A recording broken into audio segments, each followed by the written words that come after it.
So there's clearly lots of excitement around virtual reality, but one of the realities being ignored is its classic chicken and egg dilemma that we often see in emerging consumer technologies. And on one side, you have VR hardware penetration, so high-end, head-mounted displays don't yet have the critical mass of smartphone-like penetration of hundreds of millions of units sold. And that's partly a matter of price, which will come down, but also accessibility. So there's that magic moment when someone experiences VR for the first time. But the challenge is that few people have access to even get that first taste. And especially when you look at systems like the HTC Vive that have room scale immersions that require a 5 by 7 foot space or larger. But on the other side of the chicken and egg equation is content, and there's simply not enough of it for consumers to fork over those big bucks just yet. And so content creators, correspondingly, can't yet justify the business case of investing sometimes tens of millions of dollars to reach such a small addressable market. So therein lies the chicken and egg dilemma.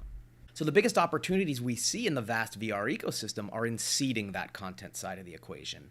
And that's not just the creative and the content itself, but all the picks and shovels, the supply chain, the supporting ecosystem that will really advance the industry and accelerate Moore's Law to bring down some of the cost of production and equipment. And that goes for highly graphical and rendered immersive content such as that created by a game engine, as well as the live capture of 3D footage like sports and entertainment. So the bottom line is that this will all be a vast ecosystem with many opportunities and points of entry, the biggest short-term gap being the content, which once again invokes the long-standing axiom, content is king.